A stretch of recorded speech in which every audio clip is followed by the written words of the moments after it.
JEE advance का probability का question है और मोर देन वन ऑप्शन में करेक्ट है, ठीक है ना। क्वेश्चन बड़ा छोटा सा लिखा है, for any two events A and be in the sample space option है, इनमें चेक करना है कौन से ऑप्शन सही है कौन से ऑप्शन गलत है। तो सबसे पहले ऑप्शन पे आते हैं।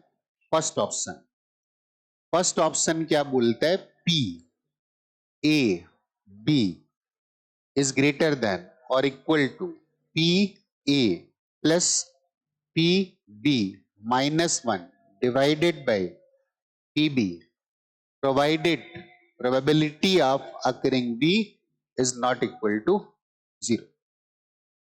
ऐसी सिचुएशन में पहले प्लॉट करना चाहिए बड़े कॉन्फिडेंस से, ठीक है ना। एक बात और बताता हूं, प्रोबेबिलिटी एक्चुअली हमारे सोचने का तरीका है। ह्यूमन बीइंग्स या अदर क्रीचर्स जो भी काम करते हैं, जो भी फ्यूचर डिसाइड करते हैं, जो प्रेजेंट पे काम करते हैं, वो सारे प्रोबेबिलिस्टिक होते हैं ना। हम कुछ कर रहे हैं तो हम सोचते होंगे ना इस बात की प्रोबेबिलिटी है कि हम सेलेक्ट हो जाएंगे, लेकिन फिर हमें प्रोबेबिलिटी आती क्यों नहीं, वो तो इनबिल्ट है। इसलिए नहीं आती ना क्योंकि हमें हमारे इंट्यूशन हटा करके फॉर्मूले सिखाए जाते हैं, ठीक। तो हम एक्चुअली अपने नेचुरल ट्रेट से चले जाते हैं। इवन कोई मैथमेटिशियन नहीं भी है ना तो भी वो अपनी लाइफ ऐसे ही जीता है कि हर इवेंट में वो प्रोबेबिलिटी सर्च करता है, ये करेंगे तो हो सकता है, ये नहीं हो सकता है। मान लो कोई व्यक्ति किसी के पास जा रहा है, किसी डील के लिए जा रहा है, तो उसके दिमाग में रहता है ना कि यार इतने % चांस है कि ये हो जाएगा, नहीं हो जाएगा। तो it's the natural way of thinking, but हमारे फॉर्मूले हमारे उस नेचुरल इंट्यूशन को, उस नेचुरल वे को डिस्ट्रॉय करते हैं। Each and everybody has a probability inbuilt in his thinking. His thinking और हर थिंकिंग मतलब एक ही है, ओके।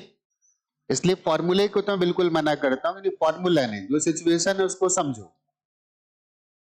इसका मतलब जानते हो, B has occurred then the probability of A.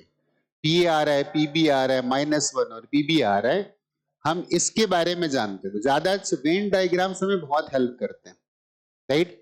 A event आ गई, बी इवेंट आ गई, this event is A and this event is B.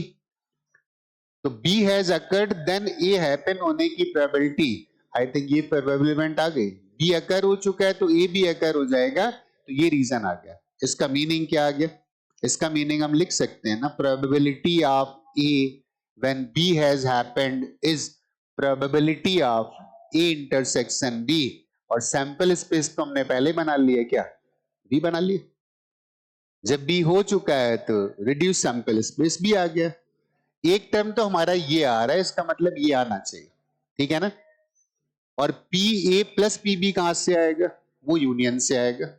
तो ए यूनियन बी का मीनिंग क्या है, probability of A union B का मतलब है P A plus P B और minus P A intersection B. हमारा एक फायदा हो गया क्या, हमें ये वाला टर्म मिल जाएगा और ये वाला टर्म हम कन्वर्ट कर लेंगे ए प्रोवाइडेड बी वाले में, ठीक है ना, हमारा काम हो जाएगा। क्लियर। तो यहां से इस वाले टर्म को हम लिख सकते हैं क्या, that probability of A provided B multiplied by B. यही काम करते हैं, इसी फॉर्म में लिखते हैं, इसमें वैल्यूज पुट करना शुरू कर देते हैं, राइट। तो इस वाले टर्म को एक काम करते हैं, ये वाला टर्म इधर लाते हैं और ये वाला उधर ले जाते हैं। तो probability of A intersection B is equal to probability of A plus probability of B minus probability of A union. अब इसमें अगर पीबी से डिवाइड कर दें तो ये वही वैल्यू बन जाएगी पी ए बाई बी। लेकिन हम जब भी किसी नंबर से डिवाइड करते हैं ना, be aware that number must not be equal to 0, और ये बात उसने यहाँ पे लिखी है। तो मैं काम करता हूं, इसी को डिवाइड कर देता हूं पीबी से और साथ में लिख देता हूं कि PB is not equal to 0, condition भी सेटिस्फाइड हो जाएगी एंड डिवाइड कर देते हैं पीबी से, तो इतना आ गया, ठीक। एक्चुअली ये एक्सप्रेशन ये लिखा हुआ है, बस एक डिफरेंस आ रहा है, यहाँ पे 1 लिखा हुआ है। तो हम एक बात और भी समझ रखते हैं कि मैक्सिमम प्रोबेबिलिटी कितनी होती, 1 होती, राइट। तो मैं एक कंडीशन और बोल देता हूं, probability of A union B, मतलब ए अकर करे या बी अकर करे, तो इस बात की वैल्यू हमेशा 1 या 1 से छोटी होगी। मैं काम करता हूं, यहां पे सुनना ध्यान से, क्या करता हूं, probability of A plus probability of B -1 divided by PB. अब तुम सोचोगे ये क्यों कर दिया, मैंने अपने मन से कर दिया, मैंने एक वैल्यू बदल दी, लेकिन याद रखना मैंने जो वैल्यू पुट करी है ना वो उससे थोड़ी सी ज्यादा ही पुट करी होगी। इसका मतलब पहले मैं ये सब्ट्रैक्ट कर रहा था, नाउ आई एम सब्ट्रैक्टिंग 1, इसका मतलब मैं ज्यादा सब्ट्रैक्ट कर रहा हूं, और ज्यादा सब्ट्रैक्ट कर रहा हूं तो ये वाली वैल्यू इस वाली वैल्यू से छोटी आ गई, ये वाली वैल्यू इससे छोटी आ गई, तो मैं ऐसे लिख सकता हूं this value is less than this value, this value is equal to this value, तो P A intersection B divided by PB inequality आ गई।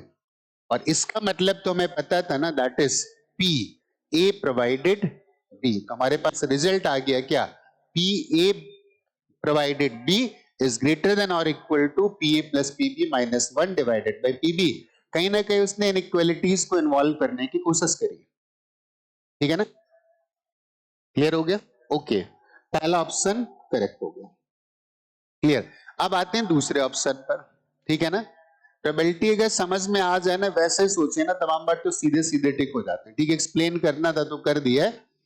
ऑप्शन बी पे आते हैं, probability of A intersection B bar is equal to P A minus P intersection B. हमें check करना है कि सही है कि गलत है। Probability of A intersection B bar is equal to probability of A minus probability of A intersection B. Check कर लेते यही था कि नहीं था, okay. A intersection B bar P A minus P A intersection B. अगर Venn diagram बनाएंगे ना तो आई थिंक बड़े आराम से आंसर कर सकते हैं। कैसे, A event B event, this event is A, this event is B, तो ए इंटरसेक्शन बी बार, तो बी बार का मतलब जो बी के बाहर है, जो बी में नहीं है, और उसका ए के साथ अगर इंटरसेक्शन कर देते हैं ना तो हमारे पास ये वाला रीजन आ जाता है। और ये रीजन है क्या, ए में से इंटरसेक्शन सब्ट्रैक्ट कर दो, क्लियर हो गया। तो ए में से इंटरसेक्शन सब्ट्रैक्ट कर देते हैं, इसका मतलब ये वाला ऑप्शन करेक्ट हो गया, तो बी ऑप्शन बी करेक्ट हो गया। हाँ, कुछ बुक्स में, अब एग्जैक्टली आईटी में क्या पूछा था, उसने शायद पूछा था इज नॉट पॉसिबल, राइट, तो फिर ये गलत हो जाएगा। बोलता है इज पॉसिबल, इस क्वेश्चन के हिसाब से बोल देता हूं दिस इज करेक्ट। यहाँ पे शायद कुछ स्टेटमेंट मिसिंग है, ठीक है ना, टाइपिंग का है, बट ठीक है, उसने ऐसे बोल दिया तो बी करेक्ट हो गया। अब आते हैं तीसरे पार्ट पर। तीसरे पार्ट में क्या बोलता है, probability of A union B is equal to 1 minus probability of A bar into probability of B bar if A and B are independent, right. अगला पार्ट उसने बोला है कि प्रोबेबिलिटी ऑफ ए क्या था, यूनियन था, yes, A union B is equal to 1 minus probability of A bar multiplied by probability of B bar. और एक बात उसने और भी बोल दी है कि A and B are independent, independent हैं और म्यूचुअली एक्सक्लूसिव अलग होता है, मतलब दोनों को एक जैसा नहीं दिखना चाहिए, इंडिपेंडेंट में इंटरसेक्शन आ सकता है, ठीक है ना। अब ये चेक करना है कि ये बात सही है कि नहीं सही, क्लियर। तो मैं इसको ऐसे लिख सकता हूं, 1 minus of 1 minus P A के अकर ना अकर करने की probability is equal to 1 minus A के अकर करने की प्रोबेबिलिटी, राइट। और इसको लिख सकते हैं 1 माइनस पी बी के ना अकर करने की प्रोबेबिलिटी को अगर हम 1 में से बी के अकर करने की प्रोबेबिलिटी को घटा देंगे तो ये मिल जाएगा। इसको ओपन कर लेते, राइट।